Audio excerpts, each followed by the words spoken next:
Décidément, le fraudeur ne se lasseront jamais de frauder. En l'espace d'une semaine, la douane congolaise a encore frappé un importateur incivique de ciment. Cette fois-ci, 150 tonnes de ciment Dangote ont été saisies une fois de plus par les éléments de la brigade douanière basée au Bichingobila. Ces marchandises en provenance du Congo-Brazzaville ont été appréhendées à hauteur de Kwamut dans le Grand Bandundu.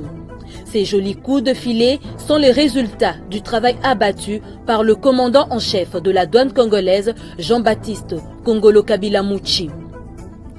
Dégager le mécanisme devant booster la maximisation des recettes en cette période caractérisée par la pandémie de Covid-19 en vue d'atteindre la croissance du budget projeté pour l'année 2021 et d'améliorer le cadre juridique conformément à la vision Kinshasa-Bopeto, tel était l'objectif poursuivi lors des conférences budgétaires de la ville-province de Kinshasa organisées par le ministère provincial du budget en collaboration avec le comité d'orientation de la réforme des finances publiques COREF sur financement du projet Profit Congo.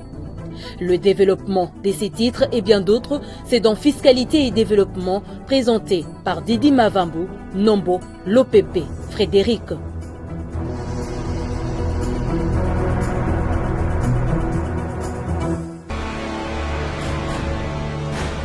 Agence Galaxy Media, la passion de développer la RDC.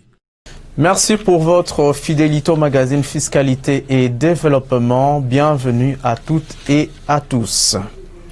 Le ministre des Finances, José Sele Yalagouli, a procédé jeudi 1er octobre dernier à Pullman Hotel Kinshasa au lancement officiel du logiciel ISIS Régie. Ce dispositif informatique de la chaîne de la recette publique permettra dès janvier 2021 au gouvernement congolais de disposer d'informations fiables et en temps réel de perception des impôts et taxes par les 3 régies financières congolaises, notamment la DGDA, la DGI et la DGRAD. Michel Wangilo Kwangiwa, Céline Bumba, Angelani Lagrasse.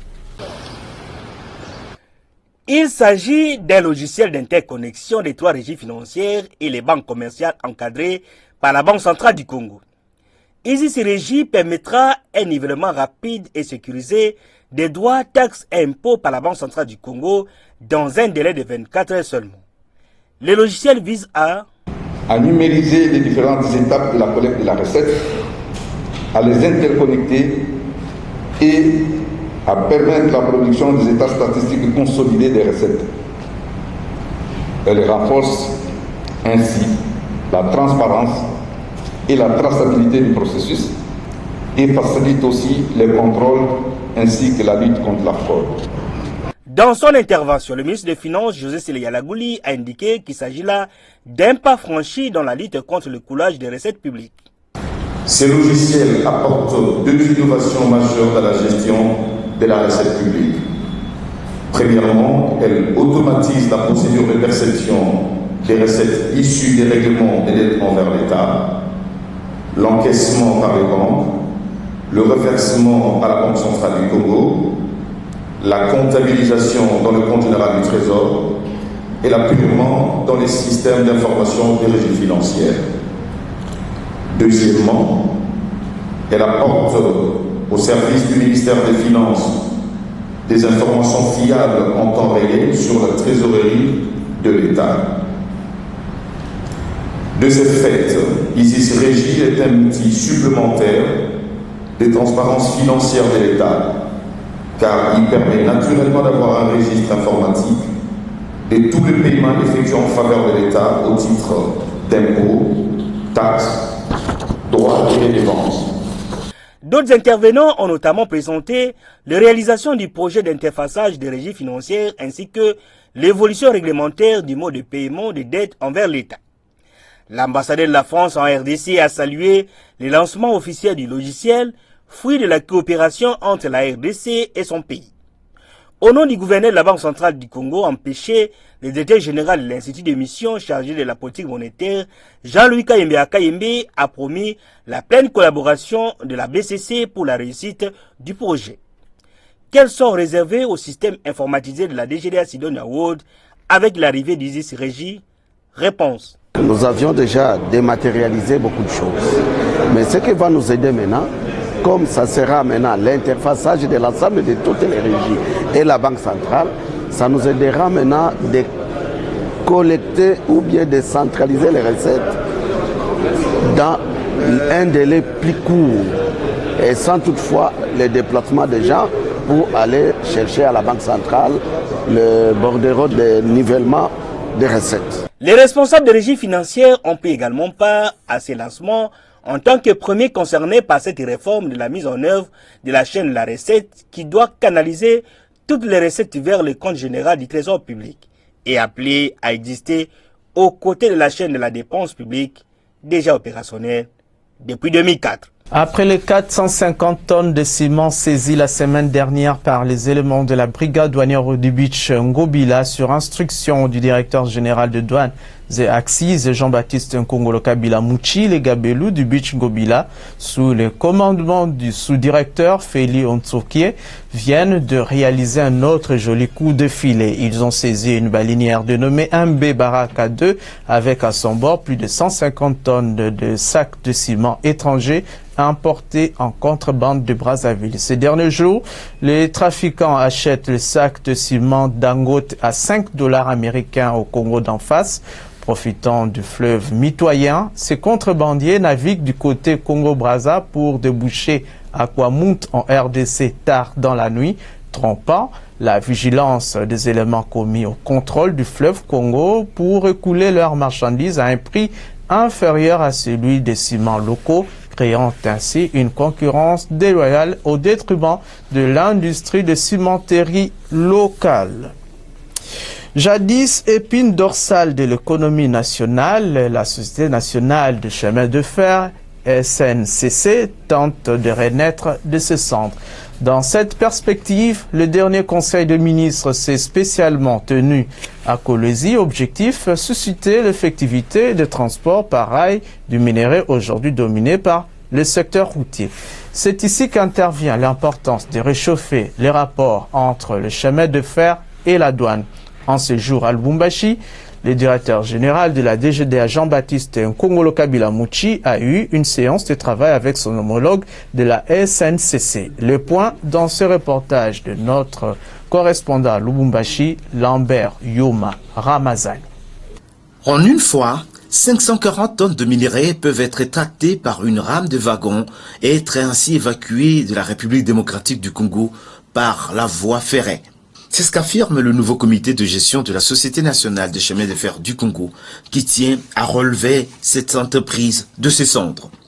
En visionnaire, le directeur général de la douane congolaise qui séjournait à Lubumbashi a eu dernièrement une séance de travail avec le comité de gestion de la SNCC que dirige depuis peu l'honorable Fabien Moutombe. D'abord dans l'office du DG de la SNCC où Jean-Baptiste Nkongolo Kabila a eu un entretien avec le DG Moutombe avec à ses côtés son adjoint M. Kamenga. Puis dans la salle de réunion, ici face à face, dans la suite de l'autorité douanière, notons la présence du directeur provincial de la DGDA Katanga, Bernard Bossele Pilipili, et du sous-directeur Ramazani. Et pour évoquer les questions liées à la fiscalité et parafiscalité, le directeur Kaboussongue du département commercial de la SNCC.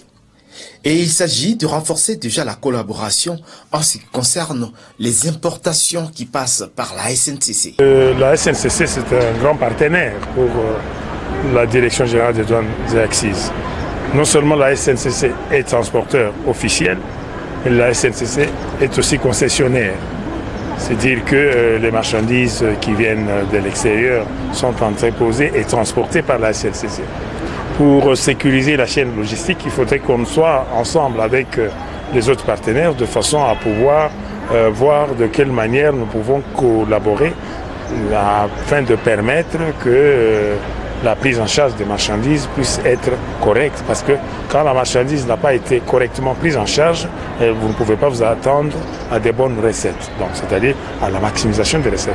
La raison pour laquelle nous avons tenu à rencontrer le directeur général de la SNCC et pour pouvoir arrêter ensemble de commun accord certaines mesures pouvant nous permettre de faire avancer notre éthique de collaboration. La SNCC et la DGDA travaillent ensemble depuis de longues dates. Je dis que la SNCC est transporteur officiel. C'est un auxiliaire de la douane. La SNCC, c'est aussi un concessionnaire.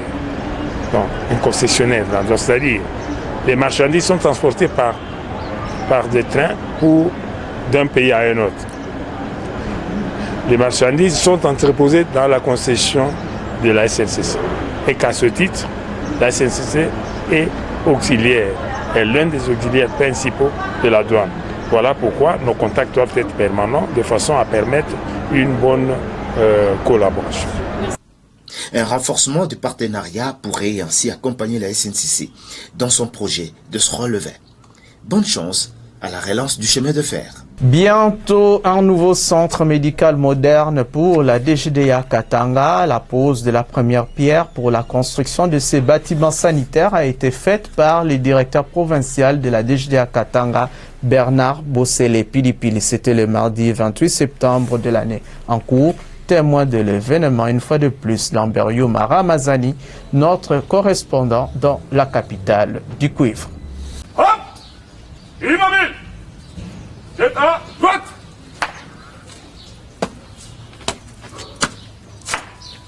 Mon directeur, cadre et agent de la DGDA Katanga, Sorangeux, pour vous accueillir et vous rendre les honneurs à l'occasion de la pose de la première pierre des centres de santé DGDA Katanga.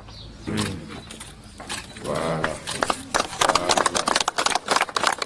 C'est au nom du directeur général Jean-Baptiste Kongolo Kabila Mouchi que le directeur provincial de la DGDA Katanga a procédé ce mardi 29 septembre 2020 à la pose de la première pierre pour la construction d'un nouveau centre médical moderne de la DGDA Katanga. Un geste qui donne de l'espoir aux médecins directeurs de ce centre, à tout le personnel représenté ici par le président de la délégation syndicale de la DGDA Katanga. Aujourd'hui, c'est un grand jour pour la DGDA Katanga. En effet, aujourd'hui, nous procédons à la pose de la première pierre pour la construction du centre médical de la DGDA, un centre moderne. L'actuel centre médical de la DGDA, c'est parmi les plus vieux centres, créé en 1988, mais jusqu'à ce jour, son bâtiment est dans un état de vétusté très avancé. Compte tenu du poids de la DGDA Katanga, il était vraiment temps pour que cette province soit dotée d'un centre moderne tel qu'on a eu à le présenter tout à l'heure. Nous ne pouvons que dire merci aux autorités de la DGDA. Nous disons toujours dans notre jargon de syndicalistes mieux vaut tard que jamais. Parce qu'on a réclamé il y a plus de 20 ans que ce centre soit implanté, mais aujourd'hui la haute direction a pris cette décision. Nous osons croire que ce sera un centre réellement moderne, un centre qui va soulager l'ensemble des cas de la DGDA. Comme a le souligner, monsieur le directeur, nous pouvons avoir des bonnes infrastructures pour mobiliser les recettes, mais les gens qui y travaillent doivent être dotés d'une santé de fer. C'est-à-dire qu'ils doivent bénéficier d'une prise en charge sanitaire correcte. Pour le directeur Bossele Pilipili, ce geste est une fierté et une raison de mieux encadrer ceux qui encadrent les recettes douanières de l'État. Et je voudrais saisir cette opportunité et pour tout d'abord saluer solennellement les efforts que le directeur général des douanes et accises est en train d'accomplir et sous l'impulsion du ministre des Finances et pour doter la direction provinciale de la DGDA Katanga des infrastructures qui répondent aux standards internationaux. Et vous le savez très bien que depuis un certain temps, l'administration centrale des douanes et accises a initié un vaste programme de modernisation des infrastructures. Et aujourd'hui, nous nous réjouissons de cette cérémonie parce que nous savons tous que la meilleure prise en charge médicale des cadres et agents de la DGDA contribue à l'épanouissement de la vie professionnelle des cadres et agents. En 6 mois, l'entrepreneur aura fini de construire ce centre de plus de 40 lits, dont des chambres de luxe, une salle d'accouchement, une maternité, une salle d'opération, l'hospitalisation féminine et masculine, sans parler d'autres détails qui concernent chaque centre médical. Pour raison d'exploitation rationnelle, la Direction générale des impôts a un communiqué très important à l'attention de tous les assujettis à la taxe sur la valeur ajoutée TVA. Je vous convie à le découvrir dans cette lecture faite par Priska Sekana Kinzondi Ani. Bienvenue. La Direction générale des impôts demande à tous les assujettis à la taxe sur la valeur ajoutée TVA pour raison d'exploitation rationnelle des états détaillés des déductions de TVA et DD et conformément aux dispositions de l'article 3 de la loi numéro 004/2003 du 13 mars 2003 portant réforme des procédures fiscales telles que modifiées et complétées à ce jour, des déposés désormais en soft format Excel auprès de leurs services gestionnaires les états détaillés des déductions de TVA accompagnant leur déclaration mensuelle de TVA. Il s'y est de préciser que ces fichiers Excel devra reprendre notamment le rubrique ci-après. Pour les achats locaux, nom ou raison sociale du fournisseur ou prestataire, numéro impôt du fournisseur ou prestataire, numéro de la facture, date de la facture, nature de la transaction, montant de la TVA payée, référence du paiement. Pour les importations, numéro de la déclaration des mises en consommation, date de la déclaration des mises en consommation, nature du bien ou service importé, montant de la TVA payée, référence du paiement. Pour éviter toute contestation ultérieure qui résulterait d'une éventuelle manipulation des données, une copie en papier des dits et DD devra également être déposée au même moment et dûment certifiée par l'administration.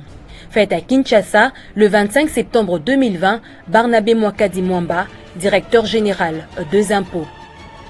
Un autre communiqué de l'administration fiscale congolaise, la Direction générale des impôts rappelle aux contribuables relevant de la direction des grandes entreprises et ceux relevant du centre des impôts de Kinshasa ainsi que ceux nouvellement transférés vers la direction des grandes entreprises et les centres des impôts de Kinshasa suivant la note du service du 18 août 2020 portant publication du répertoire général actualisé des contribuables relevant de la gestion des services réformés arrêté au 30 juillet 2020 qu'ils acquitteront l'IPR et l'IRE sur base du formulaire de déclaration unique des impôts, cotisations sociales et contributions patronales sur les rémunérations au guichet unique de services cité CIO, donc direction des grandes entreprises et centre des impôts de Kinshasa. Tous les autres contribuables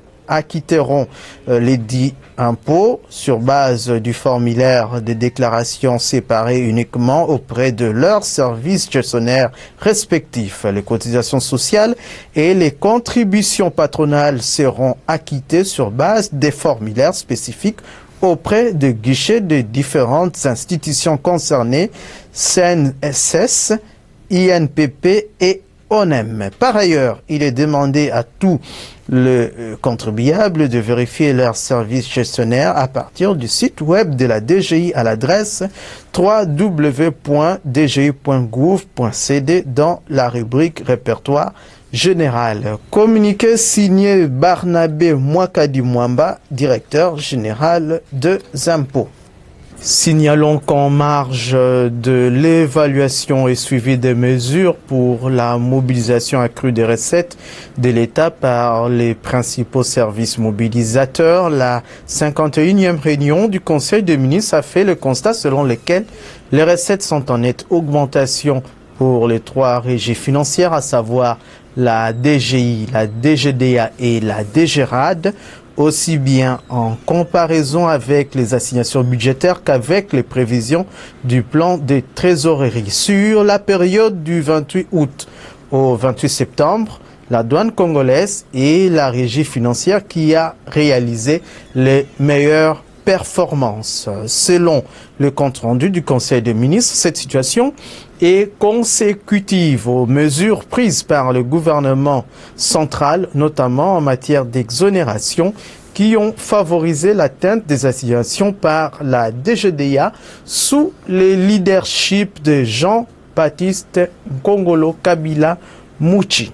Notez bien, en septembre de l'année en cours, sur les assignations budgétaires de 384 902 520 611 francs congolais et les prévisions du plan de trésorerie de 166 221 803 126,34 francs congolais, la DGDA a mobilisé provisoirement au mois de septembre 2020 205 781 866 420 francs congolais. Et puis le ministère provincial du budget, en collaboration avec le comité d'orientation de la réforme des finances publiques COREF sur financement du projet Profit Congo, a organisé des conférences budgétaires sur l'élaboration du projet de budget 2021 de la ville-province de Kinshasa. C'était du 22 septembre au 2 octobre 2020 au centre d'accueil Caritas Congo de Kinshasa dans la commune de La Gombe. L'objectif poursuivi au cours de ces assises a été de dégager les mécanismes pouvant permettre la maximisation des recettes en cette période caractérisée par la pandémie de Covid-19 en vue d'atteindre la croissance du budget projeté pour l'année 2021 et d'améliorer le cadre juridique conformément à la vision Kinshasa-Bopeto. La clôture de ces travaux des 10 jours est intervenue ce samedi 3 octobre 2020. Plus de détails dans ce reportage de Geneviève Mizegele Katengesia et de Céline Bumba Angelani Lagrasse. L'exercice a été fastidieux, mais primordial pendant les 10 jours de travaux des conférences budgétaires de la ville-province de Kinshasa pour l'année budgétaire 2021, en présence du ministre provincial du budget de Kinshasa, Amos Mbokoso. À l'issue de ces travaux, appuyés par les comités d'orientation de la réforme des finances publiques, COREF, financés par les projets de renforcement de la redevabilité et de la gestion des finances publiques Profit Congo, les participants composés des experts des différents ministères et administrations des provinces, de la Direction générale des recettes de Kinshasa, avec la participation active de la société civile, tous ont dégagé les mécanismes devant booster la maximisation des recettes de la ville-province. L'idéal étant d'atteindre la croissance du budget projeté pour l'année 2021 et d'améliorer les cadres juridiques conformément à la vision de Kinshasa-Bopeto. La société civile, vraiment en tout cas la ville de Kinshasa, se réjouit. Pourquoi? Parce que nous sommes associés par l'initiative du gouverneur de la ville et la collaboration du ministre en charge du budget. Et nous avons trouvé que vraiment au cours de cette conférence budgétaire, il y a eu pas mal de problèmes que nous avons décelés qui vont permettre maintenant à la société civile en collaboration avec le gouvernement provincial de travailler ensemble pour l'intérêt de la population quinoise. Nous pensons que c'est la énième fois avec l'appui du COREF dans le cadre du projet Profit Congo. Et nous tous, même société civile, nous sommes en train de plaider pour que les bailleurs puissent renouveler les contrats parce que c'est un projet salvateur pour la participation citoyenne, surtout en matière de la gouvernance financière de notre pays. Nous pensons qu'en tant que société civile, nous allons continuer maintenant à faire le monitoring et qu'après cette rencontre, la société civile qui a participé va devoir faire un rapport, le rapport avec des soucis que nous allons faire le plaidoyer, voire même au niveau du gouverneur lui-même et voire même aussi au niveau de l'Assemblée provinciale de Kinshasa, pour que dans l'affectation des dépenses, que les secteurs pro-pauvres soient pris en compte. Au terme de 10 jours de travaux, le ministre provincial en charge du budget de la capitale a exprimé sa gratitude envers la société civile pour son accompagnement dans l'évaluation des besoins de la population quinoise avant de louer les efforts du projet Profit Congo, partenaire par excellence qui appuie les différents projets de la ville capitale. Ces conférences budgétaires ont été tenues avec la présence de la société civile. C'est parce que nous avons été appuyés par le COREF et puis la Profit Congo, le projet de la Banque mondiale. Et c'est ça qui a permis la participation de la société civile. Et dans le cadre de la sincérité du budget, parce qu'aujourd'hui, avec la gestion axée sur le résultat, il faut que la gestion soit participative et inclusive. Parce que quand nous prenons des mesures en ce qui concerne l'amélioration des conditions de vie de la population quinoise, il faut que cette population soit également là quand on est en train de prendre ces mesures. Et la population, nous avons travaillé avec la société civile, la présence a été très importante et c'est ça qui nous rassure dans le cadre de la sincérité du travail que nous venons de faire.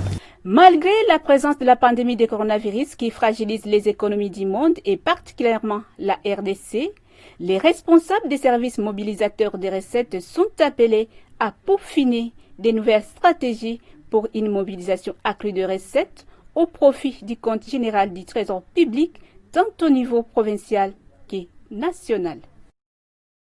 Le directeur général de l'autorité de régulation et de contrôle des assurances ARCA a réuni le jeudi 1er octobre au siège de l'ARCA dans la commune de la Gombe les responsables de sociétés opérant dans le secteur assurantiel. Objectif, faire la restitution du constat fait dans ce secteur évoqué lors de la 50e réunion du Conseil des ministres. Il a été question de proposer des pistes de solutions afin de lutter contre l'évasion de primes en RDC et c'est dans le respect strict des dispositions contenues dans l'article 286 du Code des assurances. Jocelyn Babalomba, Fonfon, Makitoudoma.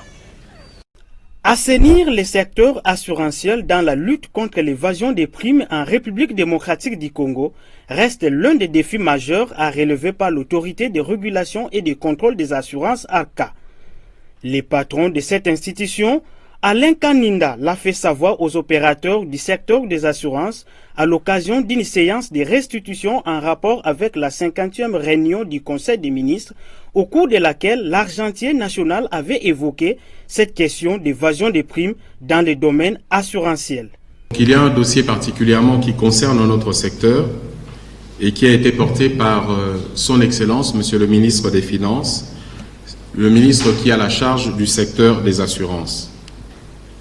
Il vous souviendra aussi que des résolutions importantes relatives à notre secteur ont été prises lors de la 48e réunion du Conseil des ministres qui s'était tenue en date du 11 septembre 2020, à travers laquelle le chef de l'État a fait part de son désir de voir le secteur des assurances se développer dans de pleines conditions de concurrence loyale, équitable, mais qui soit aussi profitable à notre pays, ainsi que de son désir de voir fixer et appliquer des tarifs de référence. Pour mettre fin à cette évasion, le ministre des Finances avait formulé quelques propositions, dont celle relative au strict respect de l'article 286 du Code des assurances, notamment d'appui à l'ARCA dans son programme de lutte contre l'illégalité, en collaboration avec les services spécialisés de l'État, des soutiens financiers au programme des réformes du secteur des assurances. Quant à vous, il s'agit de vous imprégner de cette résolution et de vous l'approprier totalement dans vos efforts sur terrain de mobilisation des primes, mais aussi de développement du marché. Il est important que vous puissiez vous constituer en porte-voix du gouvernement, mais surtout en ambassadeur du secteur des assurances, puisque vous l'êtes déjà naturellement, et un secteur que nous voulons sain.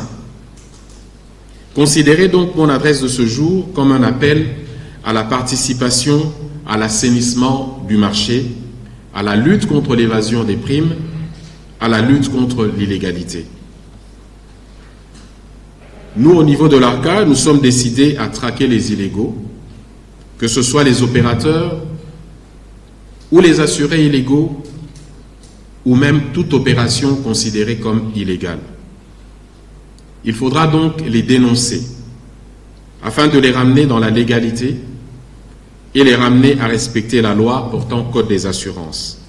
L'application stricte de l'article 286 du Code des assurances va neutraliser les marchés illégaux dans cette démarche de dénonciation des sociétés qui vont à l'encontre de la loi. L'application stricte du Code à travers l'effectivité des assurances obligatoires est le seul moyen, je vais dire, de pousser notre secteur à aller de l'avant, de dynamiser ce secteur. Mais également la lutte contre l'évasion des primes et puis l'illégalité sur le marché. C'est ça qui permettra aux assureurs qui sont agréés de devenir plus dynamiques. Nous demandons qu'on puisse paralyser le marché illégal, mais il est important que nous aussi, les acteurs, nous puissions améliorer l'expérience client. C'est quelque chose qu'on attendait quand même depuis longtemps. C'est vrai que le secteur s'est libéralisé depuis l'année dernière, mais pour évoluer justement, pour accompagner efficacement les opérateurs économiques à travers tout le pays, on avait besoin de ces mesures fortes. Des mesures fortes, pourquoi? Parce que on ne peut pas continuer dans un pays où justement la plupart des primes vont vers l'extérieur et on ne sait pas pour quelle raison, alors qu'il y a un code et une libéralisation qui a été acquise. On est même très demandeur justement d'avoir l'appui aussi bien du régulateur que du gouvernement à rapatrier tout cet argent ici en RDC qui va aider le pays à se développer. Suite aux décisions du Conseil du gouvernement, notamment dans le cadre du respect du Code des assurances et notamment l'article 286 pour lutter contre l'évasion des primes à l'international. Les soucis de l'ARCA est de voir les marchés des assurances se répandre sur toute l'étendue du territoire national. Nous voulons voir des assureurs proches de la population, des assureurs dont les produits sont disponibles et accessibles sur toute l'étendue du territoire national, pas uniquement sur le boulevard du 30 juin à Kinshasa, des assureurs qui participent activement à la mise en place d'un marché des assurances qui se veut dynamique, inclusif, équitable, sain et qui soit également conforme aux standards internationaux. Justement, en rapport avec l'article 286 du Code des assurances, il est strictement interdit de souscrire à une assurance de quelque type que ce soit à l'étranger.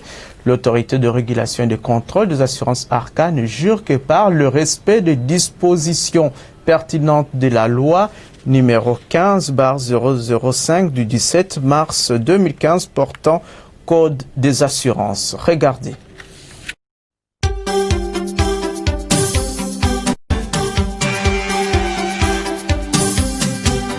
Bonjour. Aujourd'hui, je vais vous parler de l'assurance directe à l'étranger. L'assurance est un moyen de se protéger contre les risques de la vie. Elle consiste à payer un montant auprès d'une société d'assurance afin qu'elle puisse vous indemniser entièrement ou partiellement en cas de sinistre.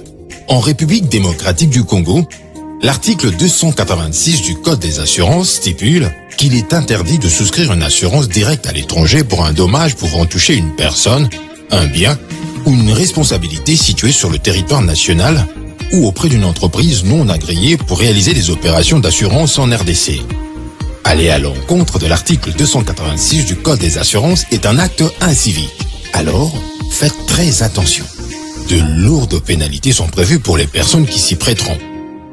Notez que l'assurance participe aussi au financement et au développement de l'économie nationale. Elle n'est pas une taxe, mais plutôt un moyen de protéger notre avenir. Pour nous protéger des conséquences des risques de la vie, pour protéger nos biens, nos familles, nos concitoyens et nos entreprises, souscrivons aux assurances.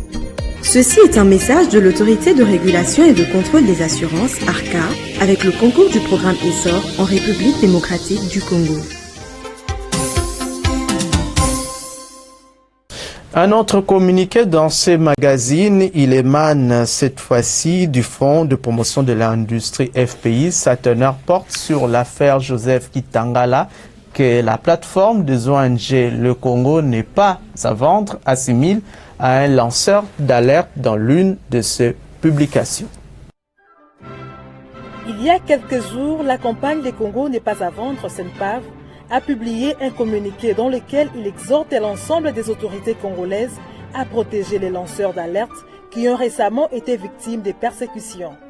Cette plateforme des ONG demande à la justice congolaise de poursuivre des enquêtes sur les malversations dénoncées et assurer la protection des dénonciateurs de la corruption. Parmi les cas documentés figure Joseph Kitangala. Les Senpav affirment que M. Kitangala travaillait au Fonds de promotion de l'industrie FPI en tant qu'aviseur. Cependant, sa collaboration avec les FPI qu'il aurait remarqué, des malversations par ses supérieurs et non-paiement et des non-paiements. Après avoir dénoncé ces détournements, Joseph Kitangala a été interpellé et détenu à la prison de Makala. Cette version donnée par le Senpav ne reflète aucune réalité et vérité. Monsieur Kitangala ne peut être classé parmi les lanceurs d'alerte pour des raisons suivantes. 1. Monsieur Kitangala n'a jamais été un agent du FPI. 2. Monsieur Kitangala s'est fait passer pour un aviseur du FPI alors que cet établissement n'a aucun lien contractuel avec lui. Les Senpav auraient mieux fait de demander à Monsieur Kitangala l'attestation d'aviseur lui délivrée par le FPI. En faisant passer Kitangala comme un lanceur d'alerte, la campagne Les Congo n'est pas à vendre démontre sa légèreté. Et donc, les Senpav peut défendre des criminels. Pour la petite histoire, les dossiers Kitangala commencent en 2017 lorsque les FPI engagent une traque contre tous ces redevables de la taxe sur la promotion de l'industrie TPI, sa première source de recettes pour le financement de l'industrie congolaise. Des partenariats avec des organisations extérieures sont établis à cette fin. Un contrat est passé entre les FPI et les cabinets Mbouchangol pour traquer ces insolvables. De son côté, Maître Mbouchangol reçoit un jour la visite d'un nommé Kitangala Kabala qui lui assure qu'il détient des informations sur les redevables de la TPI au Katanga et qu'il peut aider à les identifier pour qu'ils s'acquittent de leurs obligations envers les FPI.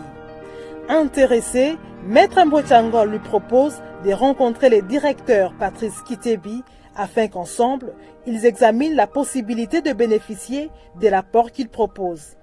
Après la rencontre avec le directeur général du Fonds de promotion de l'industrie, Maître Kitangala va s'engager à apporter son concours à l'expert Mbouchangol. Cependant, jusqu'à l'expiration du contrat de collaboration du cabinet Mbouchangol avec le FPI, ce dernier ne reçoit aucune information de la part de Maître Kitangala. Au contraire, ce dernier multiplie des pressions par lettre et par téléphone pour percevoir de l'argent au sujet d'un travail qu'il aurait effectué. À force de ne pas atteindre son objectif, Kitangala va approcher de nouveau le directeur général du FPI à cette même fin, mais sans succès puisqu'il n'apporte aucune preuve d'un quelconque apport dont il aurait réalisé pour mériter une quelconque rémunération. Des guerres lasses et ne s'avouant pas vaincu, Maître Kitangala va alors ouvrir un front de diabolisation médiatique aussi bien contre Maître Mbouchangol que le directeur général Patrice Kitebi qui l'accuse, sans preuve, de détourner les recettes du FPI à travers de paiements fantaisistes. Jouant du trafic d'influence, il va même saisir la présidence de la République et l'Assemblée nationale, mais ici comme là-bas, personne ne prête attention à son histoire qui, tout compte fait, sonne creux.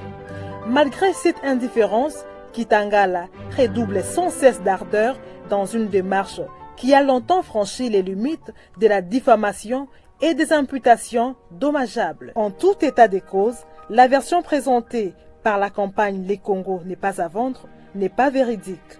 Pour son honneur et sa crédibilité, cette plateforme des ONG ferait mieux de vérifier les dossiers qui lui sont soumis avant de les rendre publics, parce que M. Joseph Kitangala n'a jamais été aviseur pour le compte du FPI. Fait à Kinshasa le 25 septembre 2020. Communiqué signé Cellule de communication FPI. Conformément à la volonté du législateur, la DGRAD recouvre ordonnance les recettes non fiscales de l'État, particulièrement les recettes domaniales et de participation. Que comprendre alors par ce type de recettes? Voici la réponse dans ce commentaire de Ruben Mayoni Ntiakiyunga. Le décret numéro 0058 du 27 décembre 1995 portant création, organisation et fonctionnement de la DGRAD donne à cette régie financière les prérogatives d'encadrer et d'ordonnancer toutes les recettes administratives, judiciaires, domaniales et des participations qui émargent au budget général de l'État. Les recettes domaniales sont des ressources que l'État fixe dans le domaine public et privé, constituées de droits, taxes et redevances dues par les usagers des administrations et services publics de l'État, s'occupant principalement des matières relevant des domaines publics et privés de l'État, notamment l'environnement, la pêche, les hydrocarbures, les eaux et forêts, les affaires foncières, l'urbanisme, l'habitat et les mines. Il s'agit également des routes, des plaines d'avions, des immobiliers, des pâturages, des droits de navigation, etc. Parlant du domaine public, il s'agit de tous les biens par nature ou par leur destination qui ne sont pas susceptibles d'appropriation privée, c'est-à-dire détenus par l'État en qualité de pouvoir souverain, et comprend les biens affectés au service public pour usage public. Quant au domaine privé, il s'agit de tous les biens qui ne sont pas directement affectés à un service public et peuvent être vendus ou loués. Des biens analogues constituant les fortunes de privés gérées comme telles et constituant une source de revenus pour l'État. C'est le cas des ventes des immeubles privés, les droits de coupe de bois des domaines privés. Les recettes de participation pour leur part sont constituées, d'une part, des dividendes dus à l'État du fait de sa participation exclusive dans une entreprise publique ou partielle dans une société d'économie mixte, et d'autre part, du produit de la vente de ces participations. Les opérations de constatation et de liquidation des recettes des participations générées par les entreprises relevant du portefeuille de l'État sont exécutées par l'administration ayant le portefeuille dans ses attributions. L'ordonnancement et le recouvrement des dites recettes relèvent de la compétence de l'administration des recettes non fiscales. Tel est le sens des recettes domaniales et des participations encadrées et ordonnancées par la DGRAD conformément à la loi.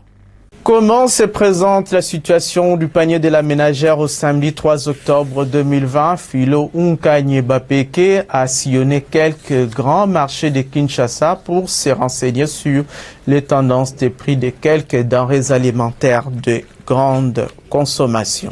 Ouvrons ces tours d'horizon des prix des denrées alimentaires de grande consommation avec les poissons chinchard, communément appelés mpiodi, dont un carton de 20 plus 30 kg composé de 3 rames qui se vendait à 133 000 francs congolais, se vend actuellement à 135 300 francs congolais, soit 2 300 francs congolais de surplus par rapport à la semaine qui vient de se terminer. Nous sommes là au marché de la Liberté dans la commune de Massina. Même tendance haussière observée au marché central dans la commune de la Gombe où ce même carton est passé de 128 000 francs congolais à 135 700 francs congolais. Au marché Sombazikida dans la commune mère de Kinshasa, on peut l'acheter à 136 000 francs congolais, soit 2 000 francs congolais de plus une semaine après. Au marché Gambela dans la commune de Kassavubu pour obtenir un carton de poisson chinchard de 3 rames, il faut débourser 136 600 francs congolais. Selon les marchands, cette hausse des prix est consécutive à sa rareté sur les marchés. Légère hausse également du prix du sucre sur les marchés de Kinshasa. Un sac de 50 kg de la compagnie sucrière de Kulungongo qui coûtait 90 000 francs congolais coûte présentement 90 500 francs congolais, soit une légère hausse de 500 francs congolais au marché de la Liberté. Au marché central, il est passé de 91 000 francs congolais à 91 500 francs congolais. Stabilité par contre au marché Somba Zikida dans la commune de Kinshasa où ces mêmes produits n'ont pas bougé. Les prix soit 91 200 francs congolais. Enfin, 91 300 francs congolais, c'est les prix d'un sac de 50 kg de sucre au marché Gambela. Stabilité des prix d'huile végétale sur le marché de Kinshasa, 31 200 francs congolais. Au marché de la Liberté, 31 600 francs congolais. Au marché central, 31 300 francs congolais. Au marché Somba Zikida et 31 500 francs congolais au marché Gambela. Les prix de maïs graines n'est pas resté en marge. Il accuse une légère hausse. Un gros écolo qui s'est négocié à 1000 francs congolais coûte présentement 1300 francs congolais. Nous sommes au marché de la Liberté, dans la commune de Massina, et 1000 francs congolais au marché central. 1200 francs congolais, c'est les prix d'un bol de maïs graines au marché Zikida. Et enfin, au marché Gambela, les prix n'ont pas changé, restant à 1000 francs congolais. Côté prix des haricots, un bol qui était à 2200 francs congolais coûte présentement 2400 francs congolais au marché de la Liberté. 2300 francs congolais au marché central. Au marché Somba Zikida, ce même bol est passé de 2000 francs congolais à 2200 francs congolais. Au marché Gambela, il se vend à 2500 francs congolais. Telles sont les tendances des prix de quelques denrées alimentaires de grande consommation à une semaine de la rentrée scolaire. Santé de la devise nationale à présent. Sur le marché d'échange, le taux officiel de la Banque centrale du Congo a indiqué au vendredi 2 octobre 2020 un dollar américain à 1961,62 francs congolais, 1 euro à 2307,52 francs congolais et 1 franc CFA à 3,51 francs congolais et 1 rand, la monnaie sud-africaine, à 118,26 francs congolais. Au samedi 3 octobre, dans la majorité de communes de Kinshasa, les tableaux ont affiché entre 1990 et 2000 francs congolais le dollar américain. Au centre-ville, dans la commune de la Gombe, précisément sur l'avenue Tombalbaï, le dollar a valu 2010 francs congolais, tandis que dans plusieurs supermarchés de la capitale congolaise, le dollar s'est négocié à 2000 francs congolais. À Bunia, dans la province de l'Ituri, le billet vert s'est changé à 1950 francs congolais, même taux observé à Matadi dans la province du Congo central. 1960 francs congolais à Mbandaka dans la province de l'Équateur. Entre-temps, à Kalemi dans le Tanganyika et à Kikwit dans le Kwilu, la devise américaine s'est négociée à 1970 francs congolais et 1980 à Kisangani dans la Chopo. Sachez que le pic du taux de change à l'intérieur du pays a été observé ce week-end à Mbujima et dans la province du Kasaï oriental où le billet vert s'est négocié à 2000 francs congolais à cause de la rareté du dollar américain sur le marché d'échange depuis quelques semaines. Merci d'avoir suivi ce numéro du magazine Fiscalité et Développement. Nos remerciements s'adressent surtout à tous nos téléspectateurs qui nous suivent à partir de la ville côtière de Mwanda chez le peuple Wuyo dans le Congo central. Excellente suite de programmes sur cette chaîne.